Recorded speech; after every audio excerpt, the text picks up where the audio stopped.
Il y aura 2 présentations, soit celle de M. Pierre Anctil, suivie de celle de Mme Christine Jourdan. Je vais faire une présentation très courte de nos invités, des participants, parce que, entre autres, M. Anctil a présenté déjà hier, donc il s'est présenté lui-même.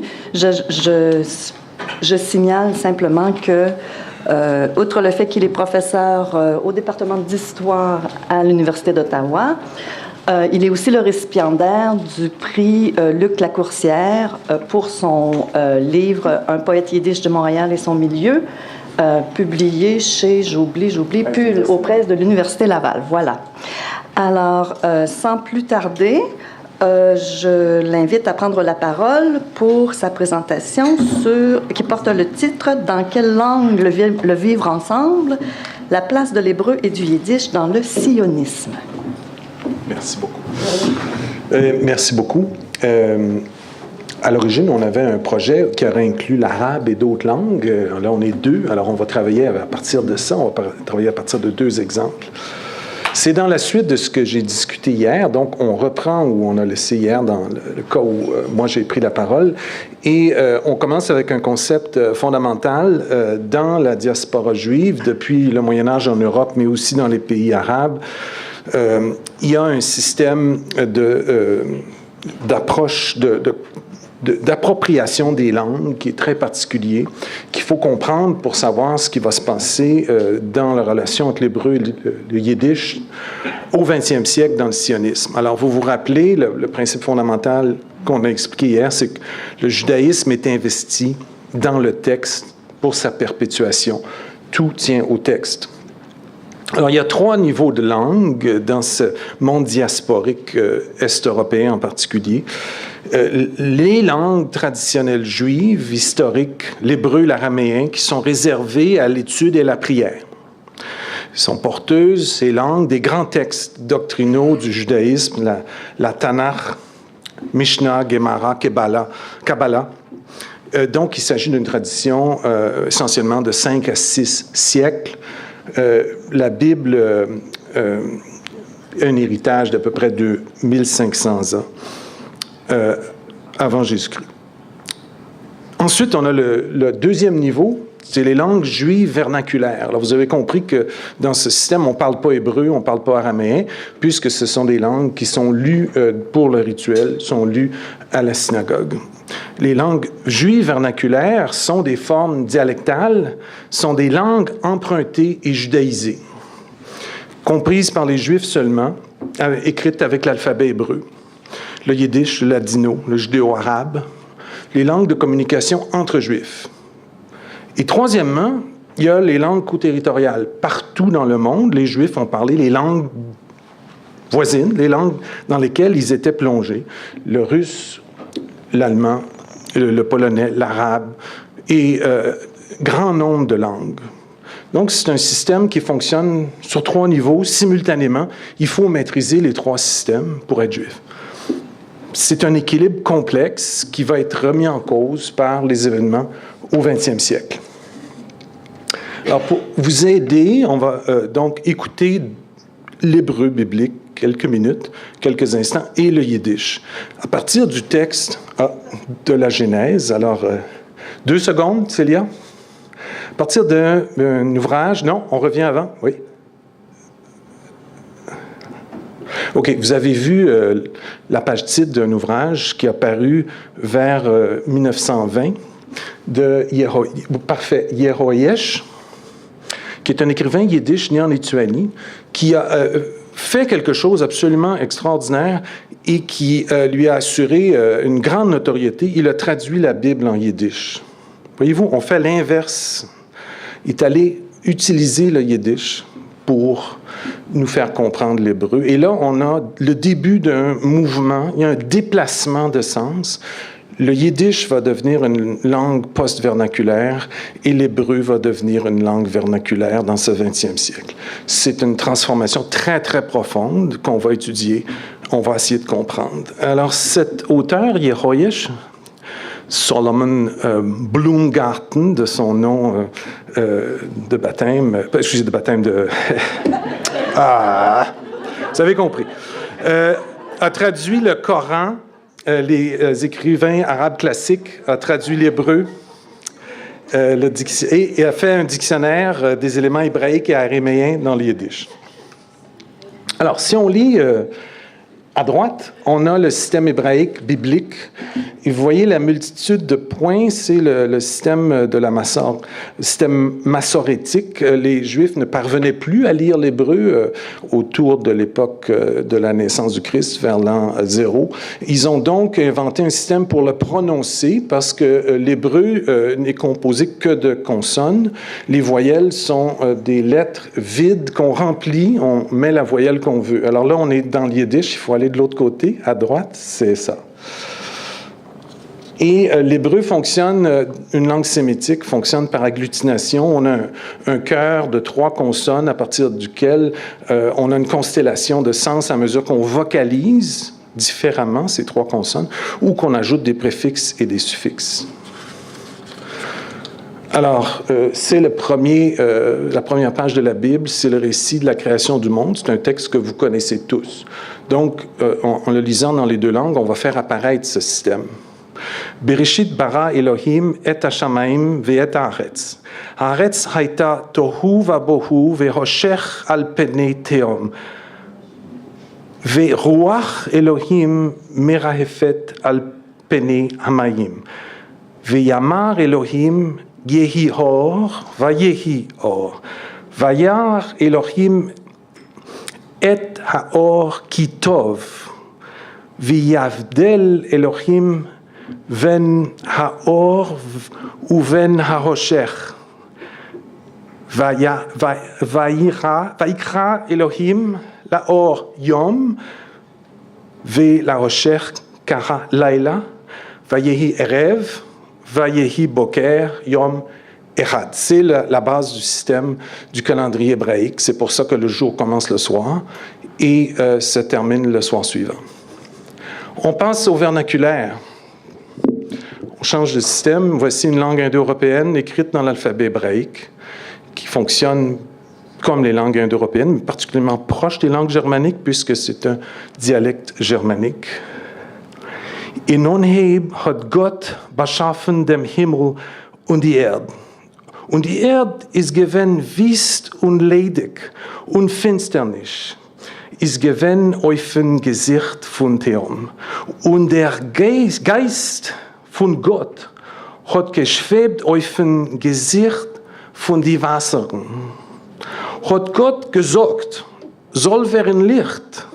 Und es ist geworden Licht. Und Gott hat gesagt, hat gesehen, das Licht ist Tov. Ist gut, pardon. Und Gott hat voneinander gescheit zwischen dem Licht und zwischen der Finsternis. Und Gott hat gefunden, das Licht Tov. Und Finsternis, Tog, pardon. Excusez. Und Gott hat gerufen das Licht Tag und Finsternis hat gerufen Nacht. Und es ist gewesen Abend und es ist gewesen Frühmorgen, ein Tag. Vous avez compris qu'on est dans 2 systèmes linguistiques complètement différents qui cohabitent.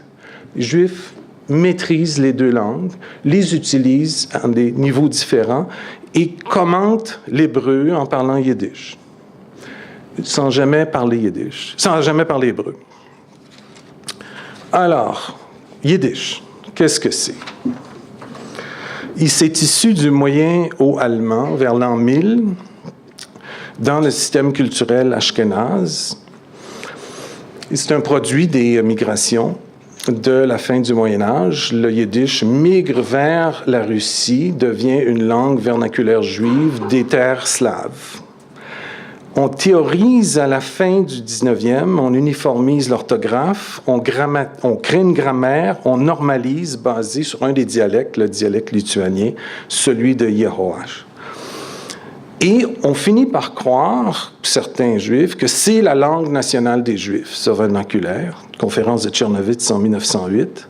On traduit tous les grands classiques de la littérature européenne en yiddish. Shakespeare, Tolstoï, Romain Rolland, Victor Hugo, Ibsen, Jules Verne. Et on voit éclore une tradition dans le théâtre, particulièrement dans le cinéma et dans la presse, en yiddish. Toute la vie juive se passe en yiddish en Europe de l'Est. Mais on garde le lien avec le texte hébraïque. Qu'est-ce qu'on a dans les yiddish? On a une étrange bliglossie entre l'allemand et l'hébreu. Parfois, on utilise un mot hébreu, parfois, on utilise un mot germanique. Par exemple, Krieg ou Milchom, la guerre. Gefahr ou Sakone, le danger. Geschenk ou Matone, un cadeau. Dépendant de le sens, l'utilité, le contexte, on passe d'un système à l'autre. Mais ce qui est fascinant, c'est qu'on garde une grammaire germanique pour tout ce qui est hébraïque. On enveloppe d'un espace germanique tout ce qui touche l'hébreu. Je vais vous donner un exemple. Ganev, voleur en hébreu. Gimel Nun Ve.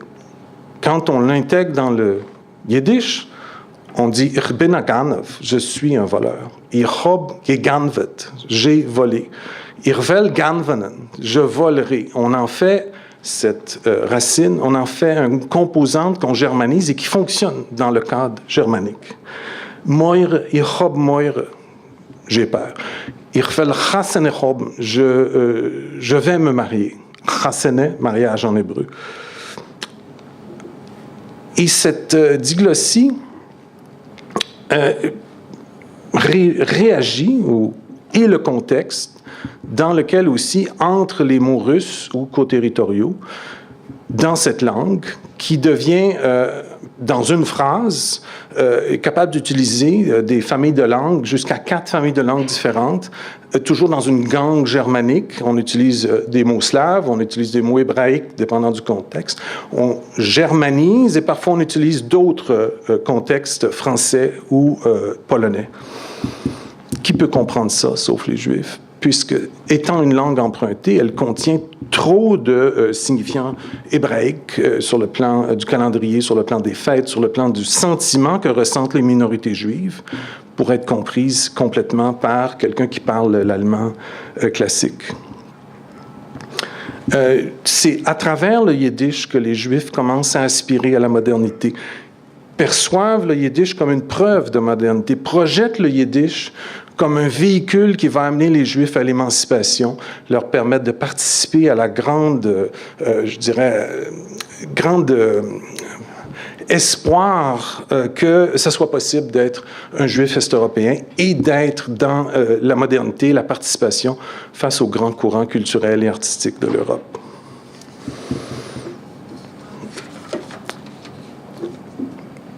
Une des caractéristiques du yiddish, c'est l'abondance de diminutifs et de termes affectifs. C'est remarquable, c'est absent de l'hébreu pratiquement.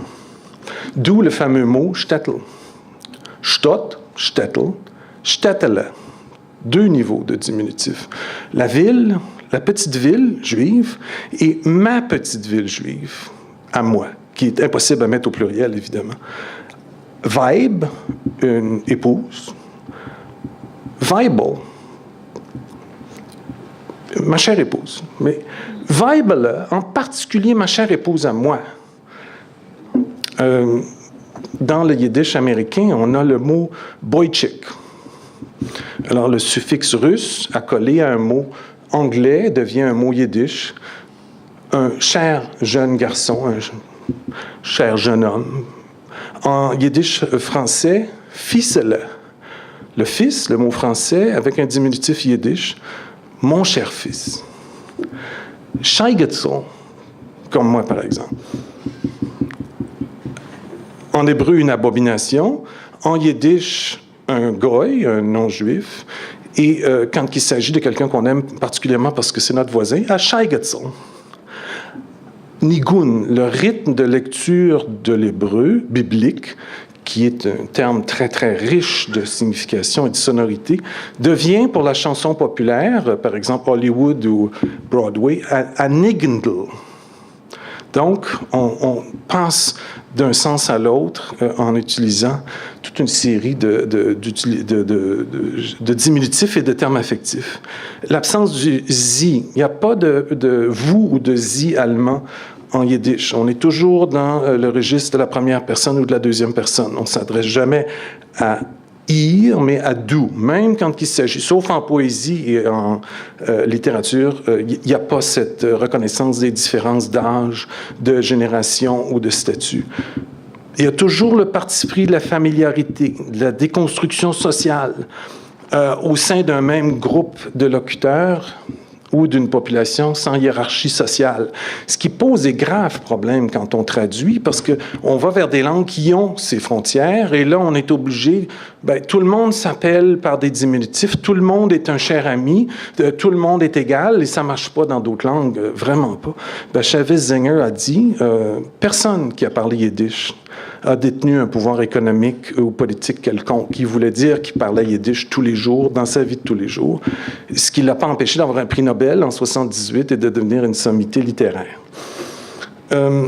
Les emprunts massifs et simultanés à plusieurs langues, en particulier le russe en Europe, l'anglais en Amérique du Nord et l'espagnol en Amérique latine.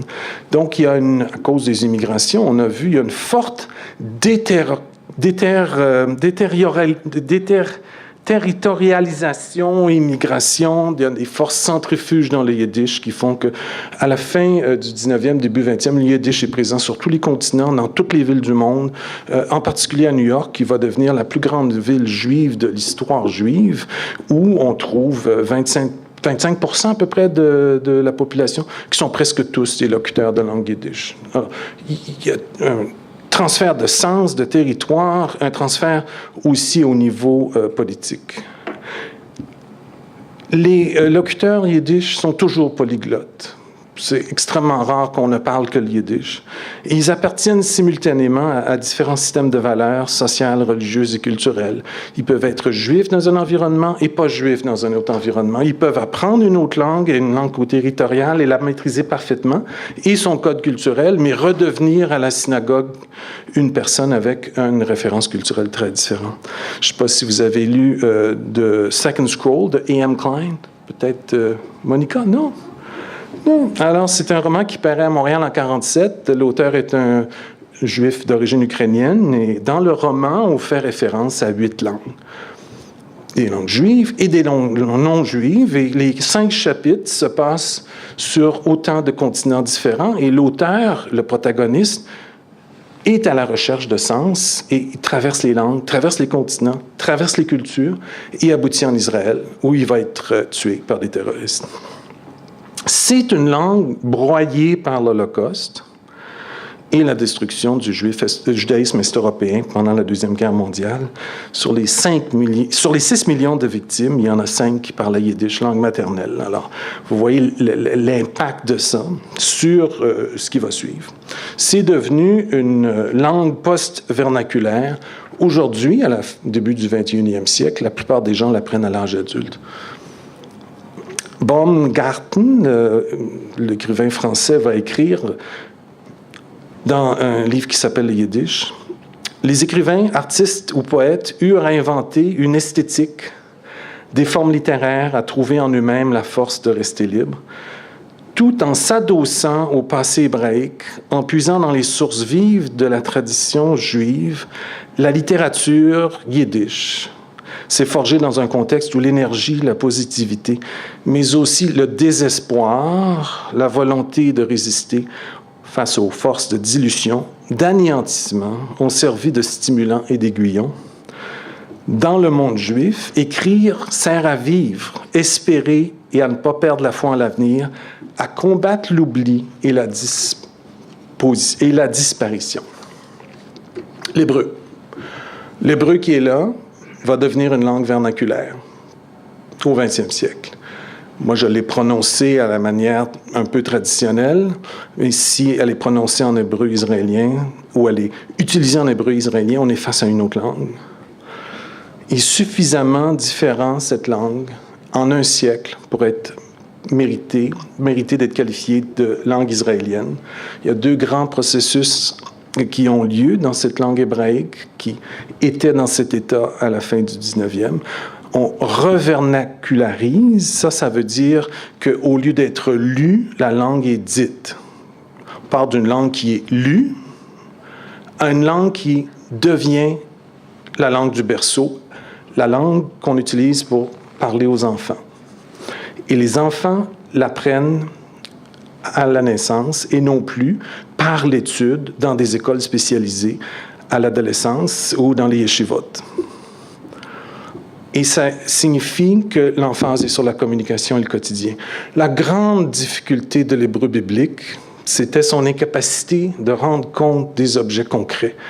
Comment dire, donner, prendre, transporter dans une langue qui était lue et qui était donc une langue qui portait la parole de Dieu. Et c'est à ça que se sont adressés les gens qui ont voulu ce changement. Et donc, revernacularisation et revitalisation, rétablissement d'une chaîne intergénérationnelle de transmission naturelle. Un contexte exceptionnel pour arriver à ça, parce que ça ne va pas de soi. Vous pouvez penser au latin, par exemple. Le latin est devenu une langue comme l'hébreu pour des raisons différentes. Qu'est-ce que ça aurait pris pour qu'on parle tous latin aujourd'hui à nos enfants? Quel changement majeur de paradigme et de vision et de compréhension de la langue. Alors, il a fallu l'apparition d'une idéologie nationaliste au sein de la population juive est-européenne, réaffirmant l'idée nouvelle que les Juifs sont un peuple au sens moderne, pas un peuple nommé par Dieu, mais un peuple comme les autres peuples. Et ça s'est appelé le sionisme. Et ça n'est pas apparu dans les pays marqués par le libéralisme politique comme la France ou la Grande-Bretagne ou l'Allemagne. C'est apparu dans les pays où les Juifs n'avaient pas accès aux droits fondamentaux. C'est apparu en Europe de l'Est. Et cette idée classique des grands nationalismes européens, de la Révolution française, les Juifs vont la reprendre pour eux, mais ils vont la réinvestir de leurs souffrances et de leurs difficultés et de leurs incompatibilités, et ils vont chercher à créer pour eux, comme les autres peuples de l'Europe, un État, un territoire, une langue, et éventuellement, quoique l'État était perçu très largement comme laïque, une religion, l'État hébreu, une idée qui est apparue à la fin du 19e, qui était complètement révolutionnaire. À partir de ce schéma double, quelle question ça pose? Ça pose la question, quelle langue va être utilisée officiellement par l'État hébreu? Aujourd'hui, on le sait, mais à l'époque, au début du 19e, il y avait plusieurs options. On aurait pu faire un État hébreu en russe. À peu près tous les gens savaient le russe. En allemand, en anglais, en français, en yiddish particulièrement, en arabe, ou on aurait pu créer une langue, l'espéranto. Zamenhof, après tout un juif est-européen, a eu cette idée de l'utopie extrême, de créer une langue à partir de rien. On est toujours dans le même registre de désespoir et de l'obligation de chercher des solutions radicales. Alors, quelles sont les langues à la base de cet hébreu? 5 minutes, ça va bien. L'hébreu biblique, la Mishnah, l'hébreu médiéval et l'araméen, c'est les sources dans lesquelles puise l'hébreu moderne pour exister. Et particulièrement des procédés de formation des langues sémitiques que j'ai rapidement expliqué. On habille d'un contexte sémitique les langues étrangères qui vont abondamment être utilisées, puisque c'est des Juifs est-européens, des langues comme le russe ou l'allemand ou d'autres langues co-territoriales rentrent dans l'hébreu, mais trouvent un habillage hébraïque. Téléphone, après tout, il y a 3 consonnes dans téléphone, alors on peut faire l'étalphène, téléphoner, animétalphène, je téléphone, et on reprend ce jeu hébraïque à partir d'un mot d'origine grecque. Très peu d'emprunts grammaticaux à l'arabe, et tous les diminutifs tirés du russe et du yiddish vont entrer dans cette langue abondamment, puisque c'est l'ère en fait, culturelle de l'Europe de l'Est. Alors, un kibbutznik, kibbutznikim au pluriel, un all-rightnik, un klumnik, un chanceux, un refusenik, qui sont ce travail d'utiliser les diminutifs dans une langue qui était tellement abondamment pourvue qu'on a voulu préserver en hébreu. Et toute une série de néologismes et d'altérations sémantiques très profondes que l'hébreu va accomplir à partir de termes religieux qui étaient réservés à l'hébreu biblique et réservés à la pratique religieuse stricte. Par exemple, la Torah, quelque chose d'extrêmement chargé dans la tradition juive, la Bible hébraïque, devient la doctrine politique d'un parti. La Torah de Marx, c'est la doctrine politique de Karl Marx. Le cherem, c'est-à-dire l'excommunication, devient un embargo dans le contexte où on ne veut pas faire connaître une nouvelle tout de suite. Donc, c'est l'interdit de publier, historiquement, c'est l'interdit d'être juif. Knesset, l'assemblée des fidèles à la synagogue ou dans un contexte religieux, devient le Parlement.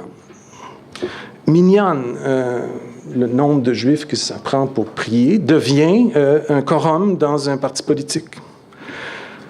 L'hébreu cesse d'être un objet sacré et pour cette raison, il s'éloigne de l'académisme artificiel de ses premières années. L'hébreu naît dans une forme académique. On cherche très fort à susciter l'apparition d'une langue. On la travaille très fort. Au début, c'est les grammairiens, c'est les gens qui sont habitués à manipuler les langues, qui contrôlent cette transition, puis ensuite, ils en perdent le contrôle complètement.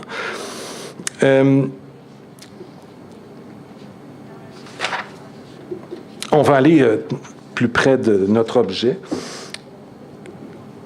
L'hébreu est imposé en Palestine juive au moment du début du 20e par une campagne ivrite, daber, ivrite. Les Juifs, ivrim, ivri, daber, ivrite, les Juifs parlent hébreu. Et cette campagne-là va être menée dans les kibbutz, dans les milieux, les petits milieux agricoles, les colonies, les espaces de peuplement, bien avant l'État d'Israël. Et quand l'État d'Israël arrive en 1948, cette transition est faite. Il y a des gens qui parlent hébreu, langue maternelle, dans les petites communautés juives. Et c'est un effort politique de définition de l'État à venir qui est effectué ici. On a des ligues pour la défense de la langue hébraïque. On a la création d'universités qui vont tenter d'utiliser l'hébreu le plus possible.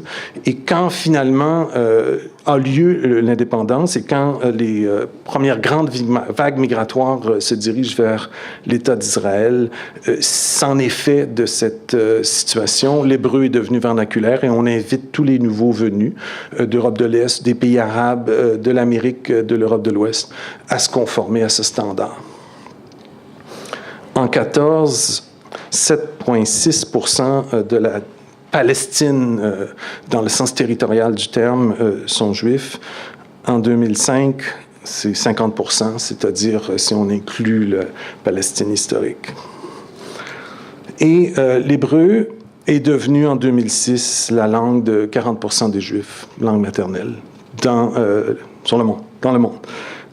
Vraiment une transformation extrêmement intense. Le sionisme, qui avait été imaginé et discuté dans plusieurs langues, dont l'allemand par Herzl, dont le yiddish, dont l'anglais et le français, a été réalisé dans une seule langue, au détriment de toutes les autres langues parlées par les Juifs. Tous les grands fondateurs en 1948 de l'État hébreu parlaient yiddish, langue maternelle, pratiquement. Ben Gurion, le premier, Ben Tzvi et Jabotinsky. Et ils étaient dans le système à plusieurs niveaux. Mais ils en ont utilisé une seule en 1948 au moment de la déclaration d'indépendance, l'hébreu. Et le passage de la diaspora à l'État d'Israël, Eretz Israël, à l'État hébreu, c'est ce processus transformatoire extrêmement intense. D'une part, l'émancipation des Juifs dans les démocraties occidentales et la pleine participation, qui doit se faire dans une langue non juive. Merci. et d'autre part la destruction du judaïsme européen par l'Holocauste. Et c'est cette rupture d'équilibre complexe qui fait que les Juifs maintenant passent de la polyglossie au monolinguisme. Les Juifs de l'État d'Israël sont des gens qui parlent une seule langue maintenant. Et la langue de l'État, c'est l'hébreu. Et cette transformation est extrêmement prenante, intense et déroutante. Et d'avoir eu à choisir entre un éventail de plusieurs langues et d'avoir cessé de les parler presque toutes, c'est tout un contexte sur lequel nous, dans le cadre du vivre ensemble, en effet, on peut réfléchir.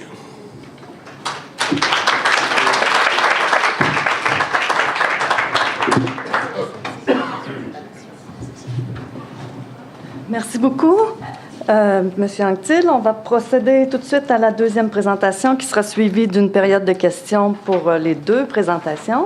Alors, la deuxième présentation est celle de Madame Christine Jourdan du département de sociologie et anthropologie de l'Université Concordia à Montréal, qui est aussi présidente de l'Association canadienne d'anthropologie, la CASCA, la Canadian Anthropology Society.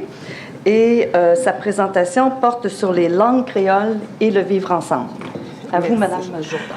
Merci beaucoup, Michel. Je tiens à remercier Francine et les organisateurs du colloque pour l'invitation qu'ils m'ont faite de venir parler un peu de mes créoles qui me touchent de près. Je vais faire aussi établir les conditions de ma proposition, en ce sens que Francine m'avait proposé de travailler sur les langues créoles. M'a donné ça comme un bref, presque un bref papal.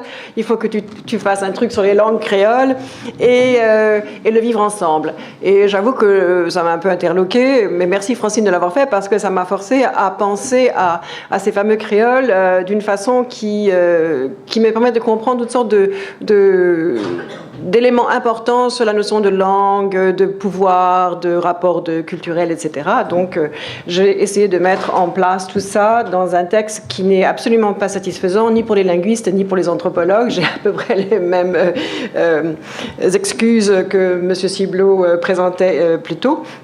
Mais je suis aussi très contente d'être située dans ce panel après Pierre qui nous a montré à quel point les langues peuvent être plastiques et l'histoire que je vais raconter aujourd'hui de la genèse des langues créoles est vraiment l'histoire de la plasticité des langues et de l'absorption, si vous voulez, culturelle dans les langues. Je suis aussi très contente de passer après M. Ciblot qui nous a expliqué très clairement ce que c'est que le vivre ensemble et je crois que la façon dont j'ai organisé mon texte correspond un petit peu à ce qu'il nous a présenté, sans le savoir.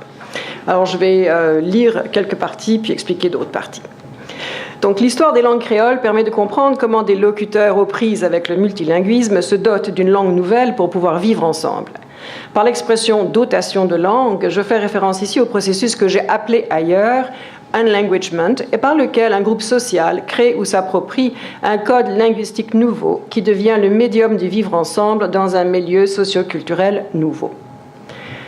Le fait de se doter d'une langue nouvelle peut avoir diverses causes. On les connaît: nécessité de communication, construction identitaire et sociale, résistance à un état de fait politique et social, une combinaison de tous ces facteurs et d'autres.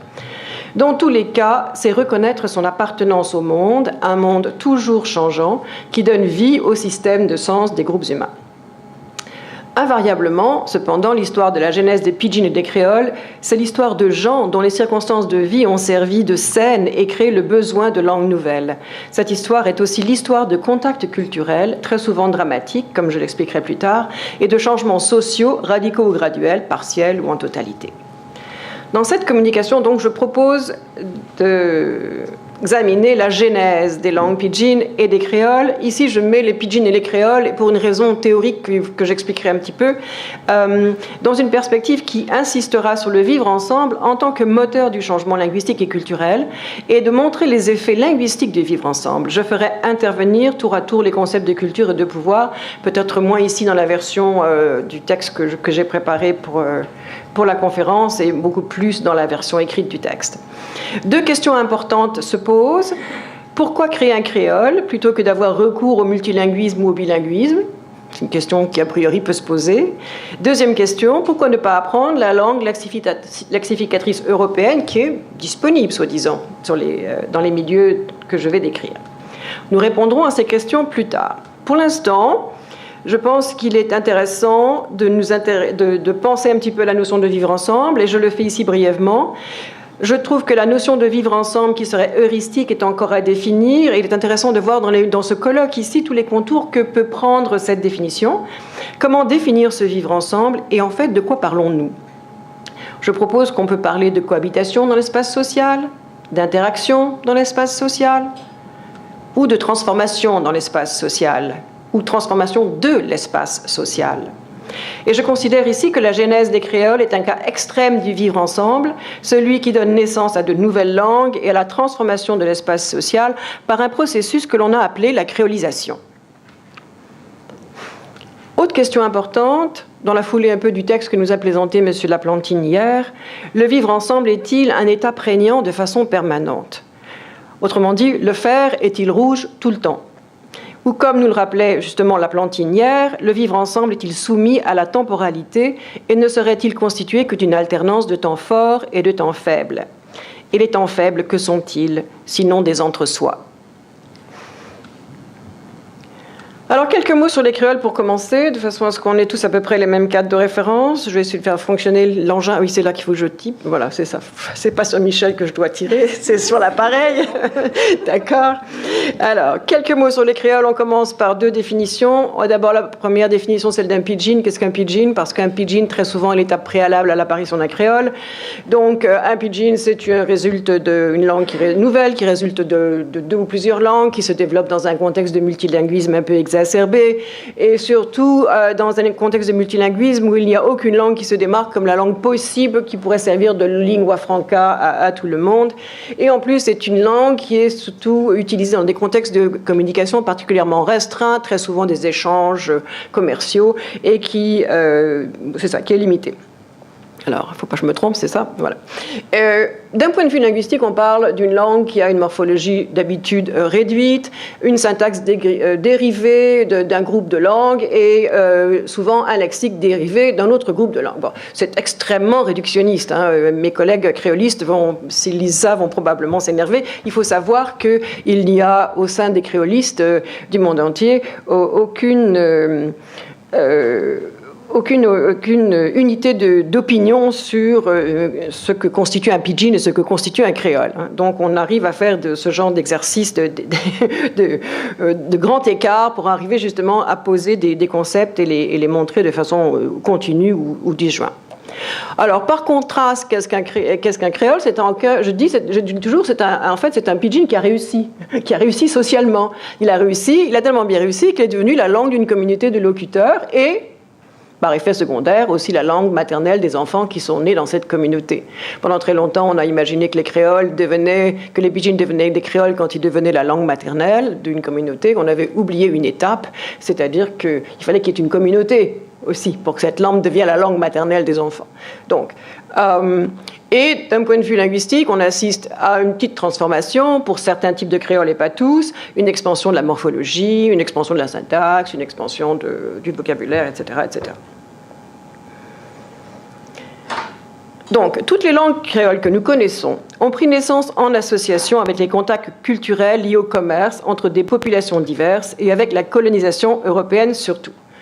Je vous montre cette carte pour vous permettre de suivre. C'est pas la carte, la diapo. La majeure partie de ces langues apparaît au moment des débuts de la globalisation, qu'Eric Worf n'hésite pas à situer aux alentours du XVIe siècle. Alors ces créoles et ces pidgins, on les trouve où? Une carte tirée du livre de John Holmes sur les pidgins et les créoles du monde montre qu'ils sont situés dans 4 zones principales des tropiques. Les Caraïbes, la côte de l'Afrique occidentale, les îles de l'océan Indien et les îles mélanésiennes. Bon, je n'ai pas besoin de... Voilà, les Caraïbes, la côte de l'Afrique occidentale, les Réunions et la Mélanésie. Ces zones tropicales devinrent, pour certaines, des réservoirs de main-d'œuvre et pour d'autres, des espaces culturels nouveaux développés autour des économies de plantation. Alors, particulièrement, l'Afrique de l'Ouest devient une zone qui sert de réservoir de main-d'œuvre aux plantations des Caraïbes ici. Et de la même façon, en Mélanésie, on trouve que dans les îles mélanésiennes avoisinantes l'Australie, un réservoir de main-d'œuvre ici qui permet justement le développement de l'économie de plantation australienne au XIXe siècle. En rajoutant quelques éléments visuels à cette carte, voilà, on voit que les pidgins et les créoles du monde apparaissent en parallèle avec des mouvements de population à large échelle, population parlant des langues différentes. Alors, on voit ici, pour résumer, on trouve d'une part les langues coloniales que j'ai indiquées en vert. Ici, oups, là, pardon, là, voilà. Les langues coloniales indiquées en vert, voyez-vous, qui sont principalement dans le cadre des pidgins et créoles qui nous intéressent, soit l'anglais, le français, l'espagnol ou le portugais, et on voit que ces langues se déplacent avec les populations qui se déplacent, typiquement des commerçants, des planteurs, des explorateurs, etc. Et on voit qu'il y a un autre type de bassin de langues qui se déplace au fur et à mesure où les populations sont exportées, importées, puisqu'on parle des populations comme en fait des biens commerciaux. Donc là, ici, le machin ne fonctionne plus, mais c'est pas grave. Vous voyez, si vous suivez les flèches rouges, vous suivrez le déplacement des langues et des populations. Voilà, bon, alors ça va. Donc pour résumer, et selon les endroits,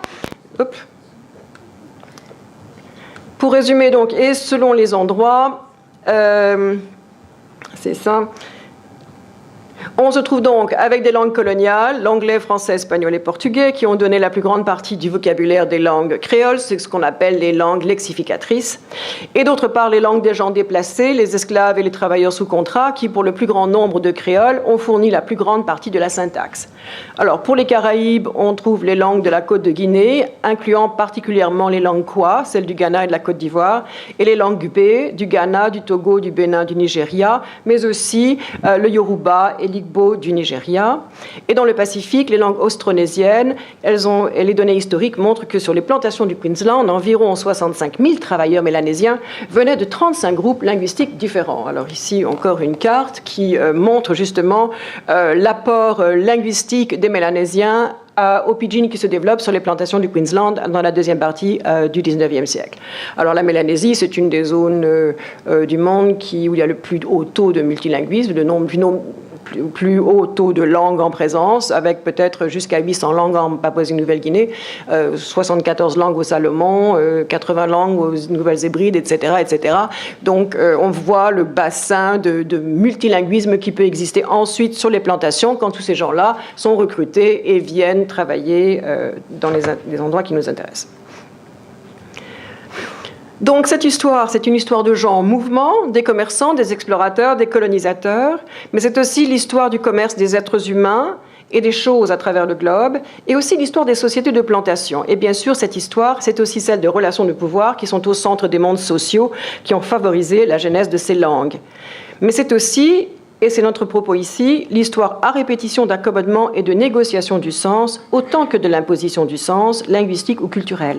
Les créoles, parmi les plus étudiés, sont ceux qui sont apparus dans le contexte des économies de plantation des zones que j'ai indiquées sur la carte, et ce dont je parle ici ne s'applique d'ailleurs qu'aux plantations des Caraïbes et celles de l'océan Pacifique. Alors, comment explique-t-on la théorie, comment explique-t-on la genèse des créoles qui nous intéresse ici? Ici, je vais présenter simplement deux théories parce que ce sont celles qui font vraiment référence le plus à la notion de vivre ensemble. La première, celle qui a été proposée par Robert Chaudenson, surtout avec son étude du créole de la Réunion, les créoles seraient les résultats d'un apprentissage manqué de la langue coloniale par les travailleurs. Le résultat serait donc une approximation de cette langue. Alors Chaudenson a travaillé de façon très profonde sur les conditions socio-historiques des plantations de la Réunion, et il a pu montrer effectivement que le contexte de transmission des langues dans cette partie du monde était suffisamment différent de ce qu'on voyait dans les Caraïbes pour pouvoir proposer une théorie de la genèse des créoles réunionnais qui lui soit propre. Mais deux questions se posent. Est-ce que les créateurs du créole cherchent vraiment à apprendre la langue lexificatrice? Parce que dans la théorie de Chaudenson, c'est un peu ce qui se passe. C'est comme si les locuteurs du créole avaient décidé qu'ils allaient tous apprendre le français, et puis malheureusement, comme ils n'ont pas suffisamment accès à cette langue-là, pour des raisons que j'évoquerai plus tard, ils n'y arrivent pas. Ils n'en ont pas l'occasion. Alors, mais la question donc, est-ce que vraiment la langue cible est la langue lexificatrice pour ces gens-là? Ou plutôt s'en servent-ils simplement comme d'une ressource lexicale? Alors, ce qui m'amène à la deuxième théorie que je voudrais présenter ici, celle de la relexification, qui, elle, parle de ressources. La théorie de la relexification a été développée très tôt par un linguiste, Peter Mushkin, et repris de façon très exhaustive par notre collègue de l'UQAM, Claire Lefebvre. Et par la relexification, on parle ici du transfert de catégories syntaxiques des langues des travailleurs et des catégories lexicales des langues coloniales. Alors, l'exemple type sur lequel travaillait Claire Lefebvre, c'est le créole haïtien.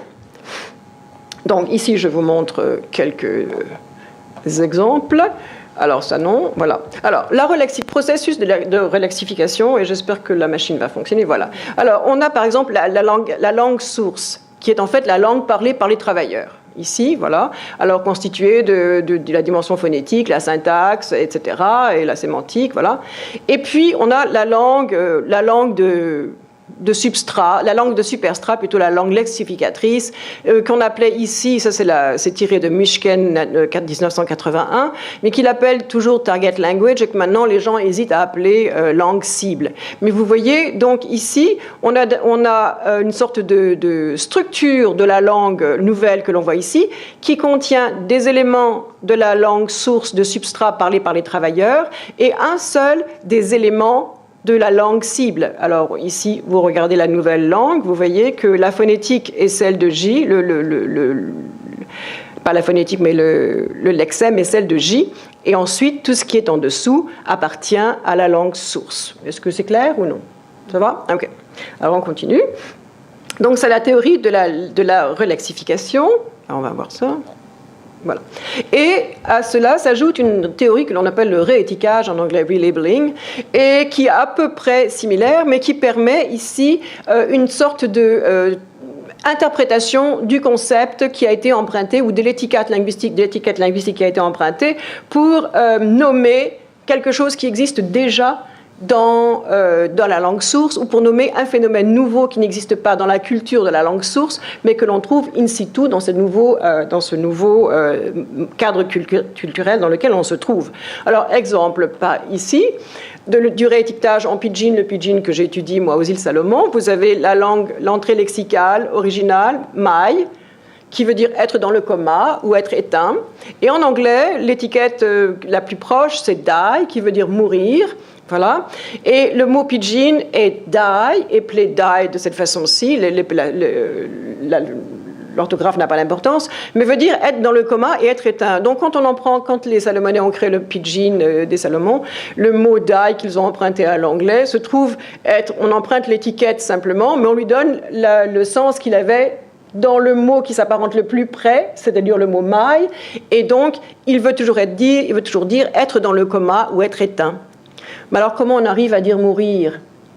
Alors, on ajoute un adverbe, finis, die, finis, ça veut dire mourir. On est tellement dans le coma, on est tellement éteint qu'on a fini par mourir. Voilà. Donc, c'est l'idée de la transformation, c'est l'idée du réétiquetage.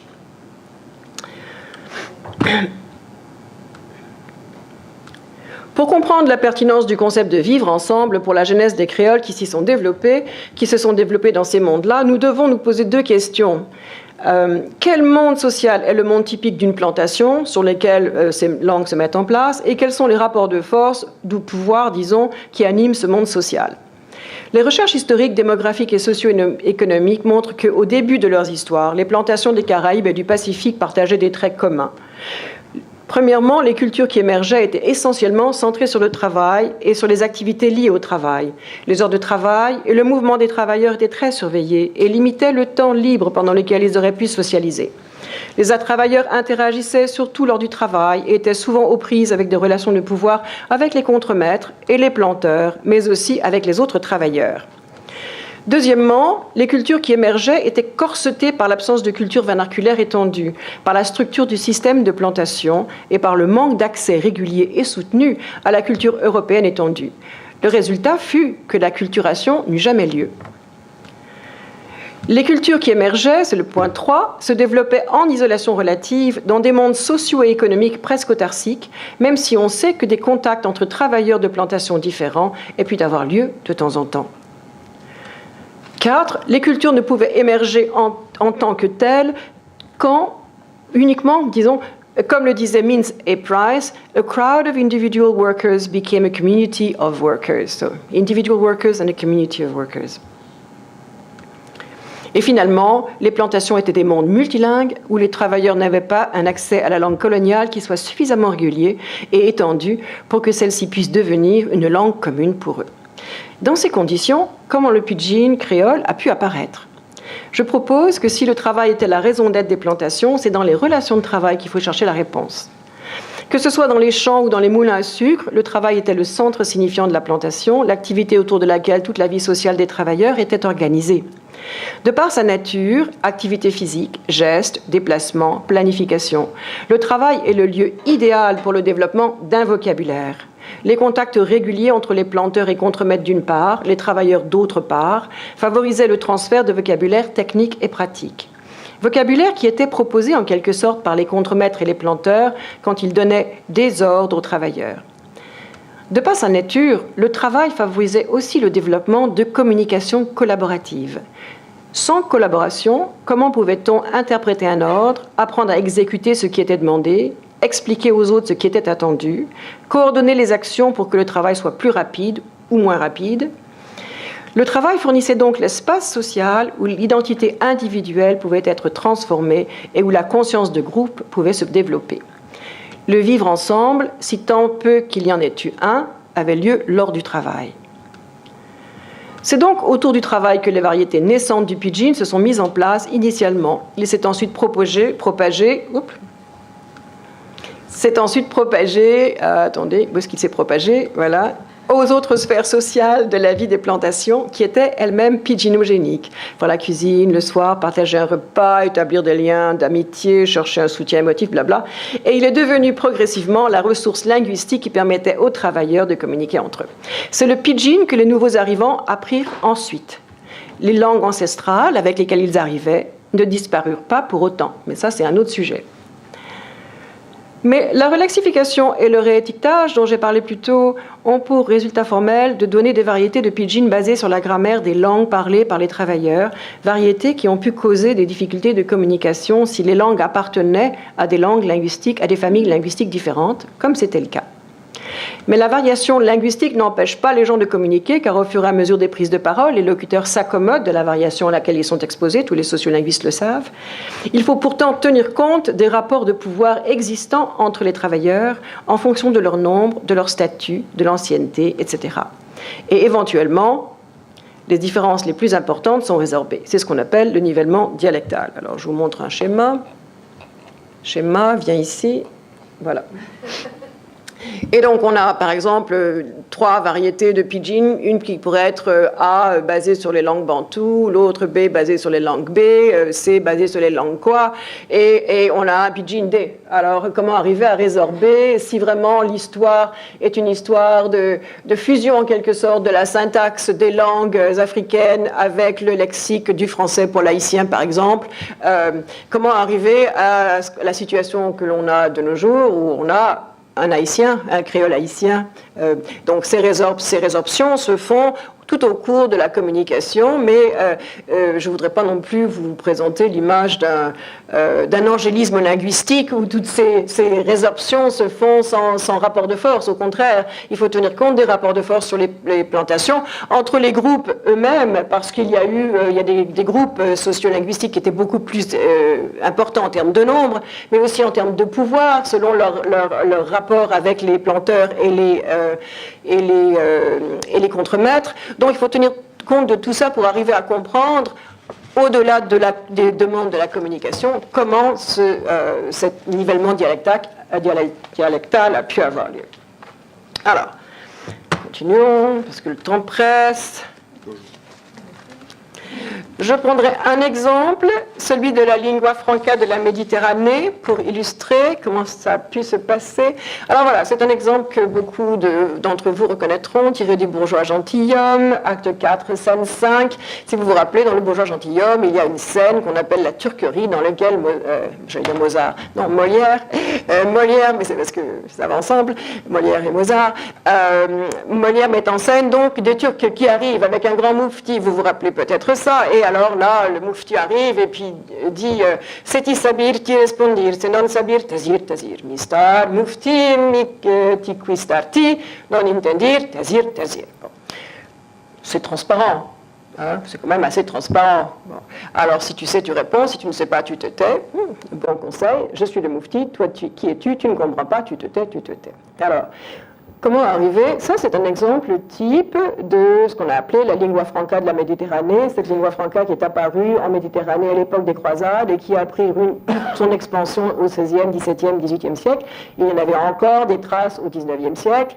Et cette lingua franca, qui a probablement, comme je dis, commencé à l'époque des croisades, donc met en place ou fait appel à toutes sortes de langues qui existent dans la Méditerranée à cette époque-là, en association avec les croisés, et plus typiquement, on voit ici en haut le lombard, l'italien, l'espagnol, le portugais, l'occitan, pas l'anglais, ça c'est la traduction pour changer un peu de registre.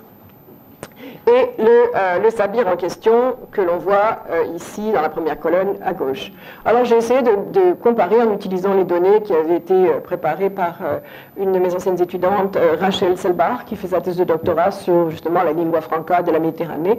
Et donc elle m'a fourni les données qui me permettent de faire ce tableau et de montrer à quel point le sabir de la Méditerranée, puisqu'on le connaît maintenant sous le nom de sabir de la Méditerranée, est vraiment, fait vraiment appel aux ressources ça on ne le verra pas, aux ressources linguistiques des différentes langues en présence. Et dans la troisième ligne, vous voyez c'est non sabir, le non ici que j'ai mis en jaune correspond au non du lombard, au non de l'italien, mais certainement pas au no de l'espagnol, ni au non du portugais, etc.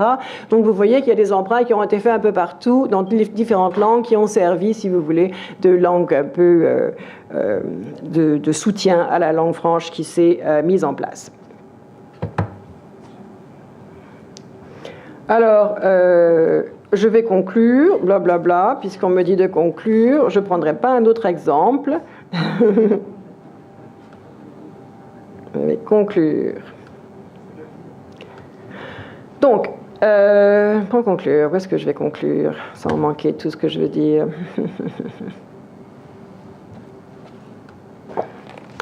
Donc, je pense que les pidgins sont non seulement le résultat de relexification et de réétiquetage, etc., mais sont surtout le résultat d'un processus de traduction culturelle propre à toutes les situations de contact. Dans ces types de traduction, la réanalyse culturelle et l'interprétation sont aussi importantes que la réanalyse linguistique. L'interprétation et la traduction culturelle sont, il me semble, au cœur du vivre ensemble qui a permis la création de ces pidgins. Les formes résultantes ne sont pas de simples copies, mais des appropriations et des redéfinitions de sens.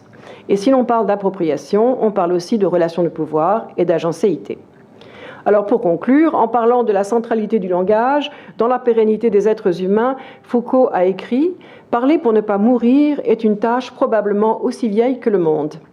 Moi, je suis tout à fait d'accord. Dans le vivre ensemble, parler, c'est créer, c'est représenter, c'est vivre.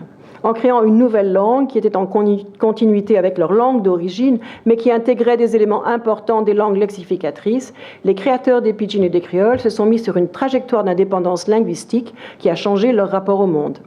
Faisant face à une situation sociale et structurelle qu'ils ne pouvaient changer et sur laquelle ils n'avaient aucun contrôle, les travailleurs ont exploité un des rares espaces interstitiels qu'il leur restait pour s'exprimer, la langue. Et pour rester dans le thème de ce colloque, les créoles et la créolisation sont des exemples peut-être extrêmes du vivre-ensemble linguistique, car les accommodements emprunts à grande échelle qui donnent lieu au développement de la nouvelle langue et de nouvelles formes culturelles sont basés sur le principe de la restructuration. Voilà. Et la dernière que je voudrais que vous voyiez, si j'arrive à passer rapidement, ça je ne vous l'expliquerai pas, c'est trop barbant. Voilà, c'est ça.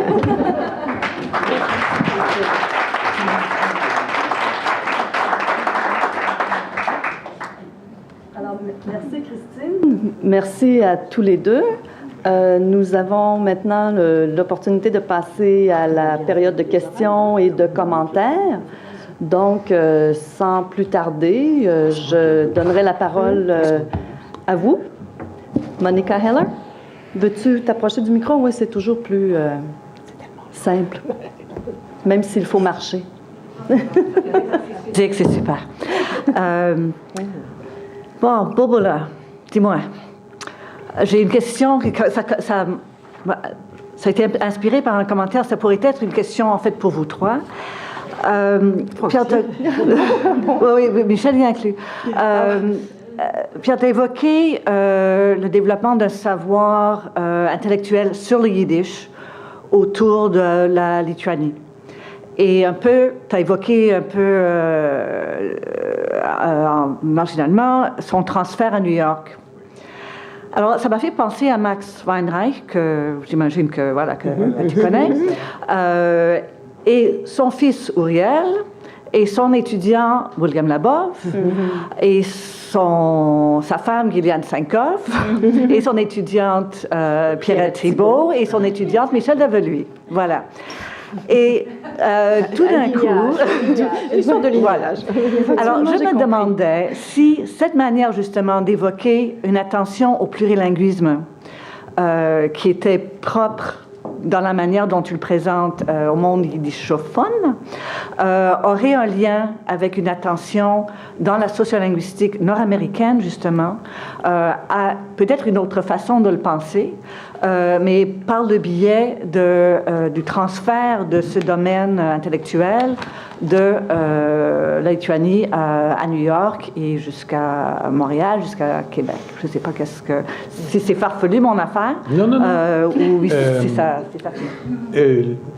L'aspect intéressant de Weinreich, c'est qu'il a ouvert le YIVO, le Jiddischer Wissenschaftlicher Institut, donc l'étude scientifique de la philologie yiddish, c'est qu'il n'était pas de langue maternelle yiddish. Il était de langue maternelle allemande. C'était un juif letton qui a découvert le yiddish comme moi et qui a vu autre chose et qui, à partir des théories sociologiques, sociolinguistiques, à partir de tout le grand développement et la découverte des familles de langue, tout ce qui s'est passé en Europe, il a réinvesti ça dans la connaissance du yiddish pour créer pour la première fois un espace qui serait scientifique.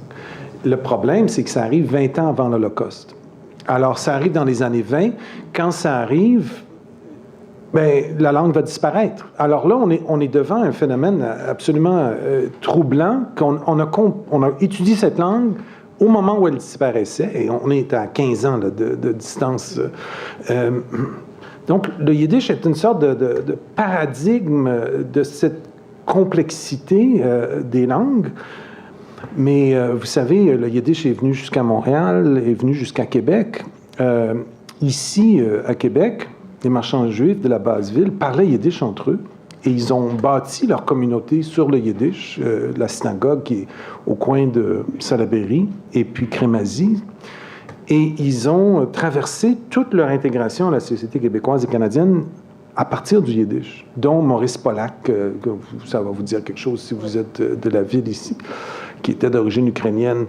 Alors, on trouve le yiddish absolument partout, puis en même temps, on le trouve nulle part. C'est disparu et on n'a plus de locuteurs. Alors, on est devant un phénomène très différent des créoles et des pidgins parce qu'on a attaqué physiquement l'intégrité, l'existence de cette langue en assassinant les gens qui la parlaient. Pas parce qu'ils parlaient yiddish, c'était pas vraiment le sens des gestes des nazis, mais parce qu'on voulait faire disparaître ce peuple. Alors, on est devant une situation extrêmement difficile et le paradoxe, c'est de plus en plus de non-juifs l'apprennent et l'étudient parce qu'on ne peut pas faire l'histoire de certains pays, dont Montréal, sans comprendre cet apport. Il y a trop de liens et d'apports et de contributions intenses en Amérique du Nord qui sont pensées par le yiddish et qui ont été transmises vers les peuples co-territoriaux à nouveau, dont des apports syndicaux, des apports littéraires et des notions des droits de la personne que les francophones, sans s'en rendre compte, vont aller chercher dans ce bassin-là. Vas-y. Merci pour la généalogie de Weinreich. Mais c'est ça, c'est le paradoxe, c'est qu'il ne parlait pas yiddish personne, langue maternelle. Peut-être. Oui, peut-être pas. Non. Alors, Christine s'abstenant, nous allons passer à une autre question, M. Ciblot. Ben oui, on aura le temps.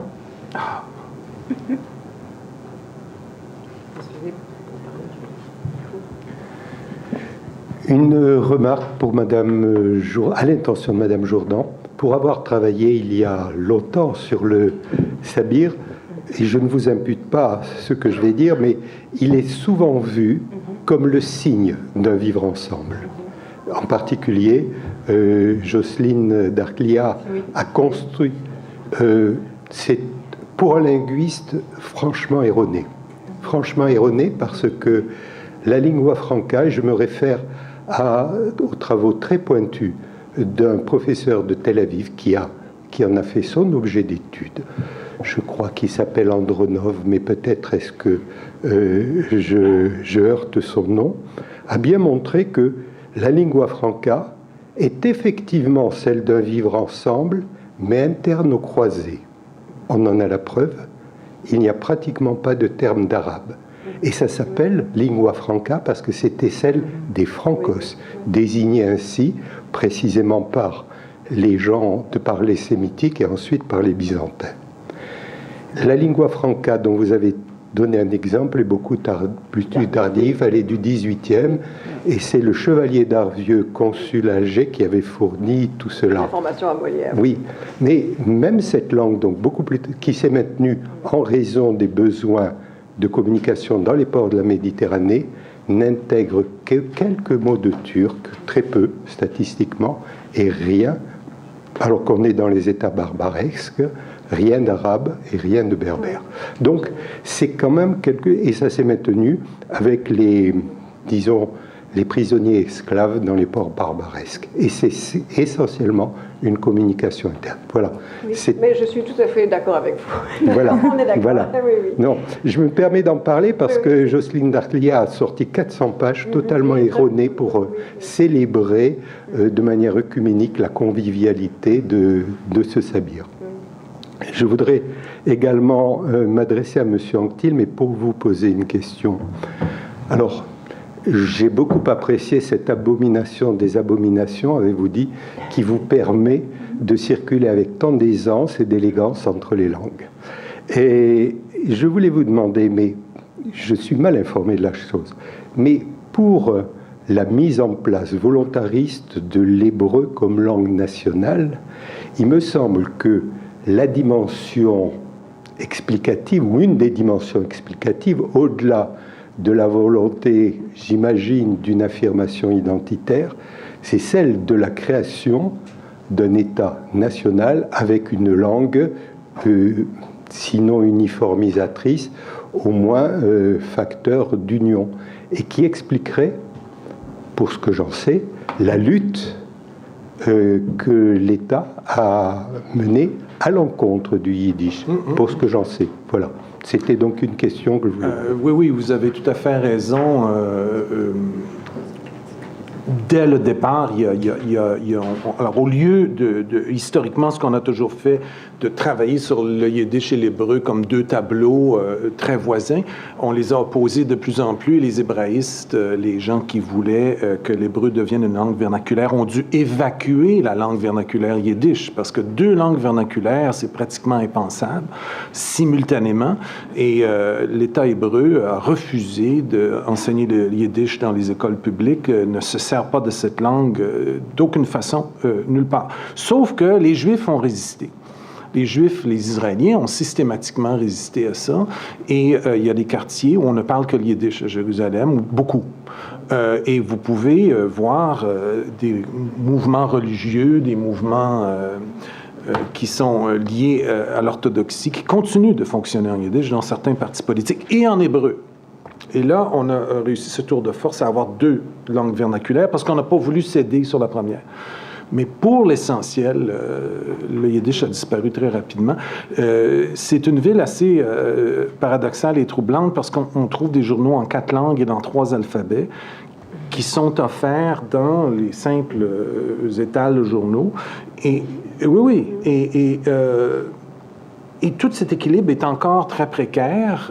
L'hébreu subit en plus la concurrence de l'anglais sur le plan technologique, militaire, économique, sur le plan du fait que quand on quitte le territoire d'Israël, l'hébreu est pratiquement inutilisable, à moins de rencontrer un autre Israélien.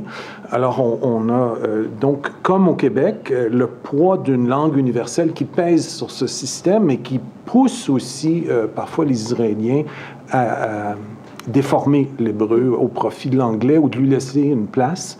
À l'Université hébraïque de Jérusalem, par exemple, mes collègues me disent, et ici au Québec, ça serait une hérésie. Je ne peux pas publier en hébreu la langue nationale de l'État hébraïque et la langue d'enseignement de l'Université hébraïque à Jérusalem, parce que ça n'a aucune valeur sur le plan de la diffusion et les cadres de l'université ne reconnaissent que ce qui est publié en anglais. Et là, ça, c'est une vraie contribution scientifique, parce que ça va partout.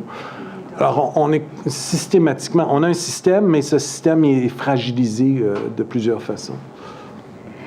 Monsieur Ciblot veut faire une sous-question, mais courte, s'il vous plaît, parce qu'il y a monsieur qui attend derrière. Dans ces conditions, est-ce que l'hébreu, plutôt que le vivre ensemble, c'est pas le souci de vivre entre soi? L'hébreu, c'est aussi un vivre ensemble, parce que les populations arabes, je n'ai pas pu tout dire, mais les populations arabes de l'État hébraïque l'ont appris, cet hébreu, et l'utilisent systématiquement. Alors, quand on prend un taxi à Jérusalem, la plupart des chauffeurs sont arabes et ils utilisent 3 langues, l'hébreu, l'arabe et l'anglais. Alors, les populations arabes vivant dans les frontières de l'État hébraïque sont des populations bilingues comme les francophones au Canada vis-à-vis de l'anglais, langue dominante. Et donc, il y a malgré tous les problèmes politiques et toutes les tensions, l'hébreu est aussi une occasion de vivre ensemble aujourd'hui. Merci. Monsieur Gon. Ah, il y aura d'autres questions après. Allez-y, vous avez été bien patient. J'apprécie. Ce sera, s'il vous plaît, une question brève quand même, parce que... Ah, ça va? Oui, pour moi, ça va, pour le micro aussi. Voilà, personne n'a été blessé. Ce qui nous importe, c'est... Bref, oui, je vais essayer, mais j'ai été tellement enthousiasmé par l'intervention de Pierre Anctil que je voudrais dire 2 choses. La première, qui est plus théorique et qui peut être partagée, c'est que vous avez ouvert, me semble-t-il, avec votre intervention, la problématique à propos du vivre ensemble, sur la notion d'affect, sur la notion de mémoire transmise par l'oralité, et au fond, vous avez, à partir de la notion de langage, mis aussi l'accent sur la parole et sur la transmission. Bon, ça, c'est quelque chose qui peut être partagé. Mais là où moi, j'ai été extrêmement ému, c'est qu'il a fallu que je fasse le voyage de France au Québec pour entendre ma langue maternelle, qui est le yiddish. Et vous avez parlé de Scheigetz. Mon père me disait « Du bist a Scheigetz ». Il voulait dire par là, il parlait yiddish avec ma mère, il voulait par là dire « Tu n'es plus un juif puisque tu es francisé ». Donc l'émotion qui est la mienne à vous entendre sur plein de choses a été considérable, et je voudrais faire 2 citations. La première, c'est celle du rabbin Nacham de Bratslav, qui est dans la grande lignée des chassidiques. Il est le petit-fils de Baal Shem Tov, c'est-à-dire le fondateur du chassidisme, et il disait à ses fidèles, puisque ça fonctionnait en communauté extrêmement fermée, si vous priez en yiddish et pas en hébreu, ce qui est assez hérétique d'ailleurs, parce que vous pourrez avec le yiddish dire tout ce que vous avez sur le cœur et sur l'émotion. Et la deuxième citation, qui est de quelqu'un qui doit vous être proche, qui est Henri De Luca, qui est un Italien qui n'est pas juif, mais qui a appris l'hébreu et l'yiddish, et qui disait à propos du yiddish, j'ai repris ça parce que je travaille sur un auteur français juif, il disait « Le yiddish est une langue faite pour le marché, pour le théâtre, pour se disputer. » Donc on est bien dans l'oralité. C'est moi qui rajoute ça. C'est une langue soutenue par un geste. Le yiddish gesticule comme le napolitain. Je vous signalerai qu'à un moment donné, Pierre, vous avez, lorsque vous avez fait ce balancement, on se demandait s'il n'y avait pas le texte, si vous étiez dans la Commedia dell'arte ou dans le théâtre juif, et De Luca termine. Le geste aide à la transmission dans le vacarme. Et je trouve que c'est une apologie du vivre ensemble et que votre intervention met cet accent sur le vivre ensemble ne peut pas se passer du sensible et donc de l'hybridation et du métissage. Et ça, c'est une ouverture, je trouve, formidable. Et puis, vous m'avez ouvert, pardon d'avoir été long, mais je l'avais sur le cœur, donc il fallait... Et je ne pouvais pas vous le dire en yiddish. Merci. Je vois Mme Saillant qui s'approche, mais ce n'est un tout petit commentaire. Je suis vraiment dans une position très inconfortable, car je vais donner la parole à Madame derrière, qui a été très patiente. Elle me promet, je le vois déjà, d'être brève, mais je profite du privilège qu'on m'a donné de modérer les transports des gens. Alors, je m'impose. S'il vous plaît, Madame. Merci. Ma question s'adresse à Madame concernant plutôt le contenu sémantique de langue créole et de langue pidgin, etc. À partir d'une expérience que j'ai eue en Afrique, notamment au Nigeria, j'ai constaté qu'on ne peut pas dire la même chose si on est dans l'espace de multilinguisme. On parle de choses différentes et avec le contenu différent dans les différentes langues, et notamment lorsqu'on emploie pidgin. C'était un pidgin, yoruba, anglais, etc. Et ça rejoint tout à fait ce qu'il vient de dire par rapport à la langue yiddish.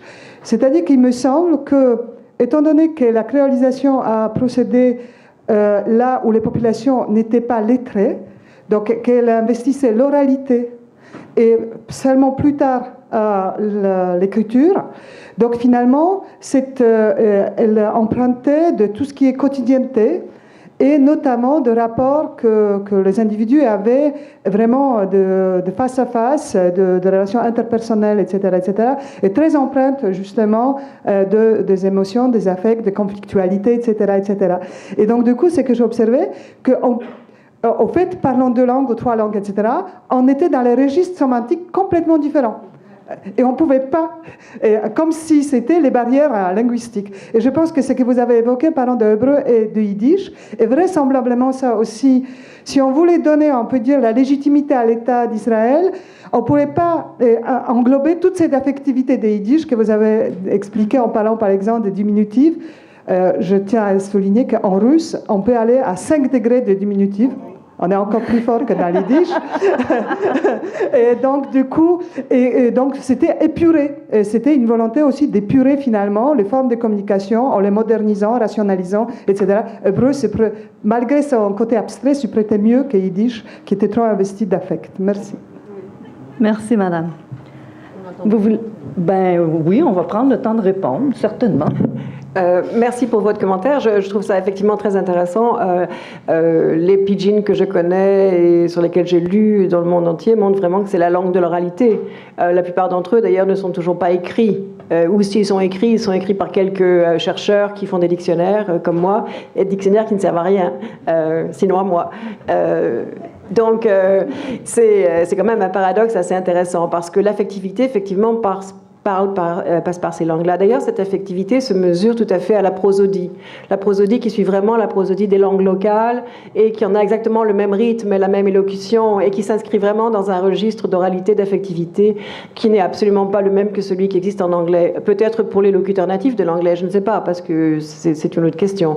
Mais certainement, l'affectivité de ces langues créoles est présente. Et les locuteurs, les locuteurs du créole qui sont des locuteurs qui ont appris le créole en font toujours la remarque que quand ils parlent créole, il y a un degré d'affect qui investit leurs paroles et leurs interventions qui n'existe pas dans d'autres langues, même dans leur langue maternelle. Alors c'est quand même, et vous en avez fait l'expérience aussi, hein, c'est ça, c'est très intéressant, effectivement. Et alors par contre, sur le deuxième point que vous avez soulevé aussi, il y a la question du purisme linguistique qui rentre en ligne de compte. Une grande partie, je pense que le créole s'est spécialisé dans l'affect parce qu'on ne lui a pas donné d'autre place. Et quand les créoles coexistent avec les langues qui sont les langues lexificatrices, ils sont toujours dévalorisés, dévalués. Ce sont des langues hybrides, dit-on, et l'hybridité a mauvaise presse dans certains milieux, pas comme dans les nôtres.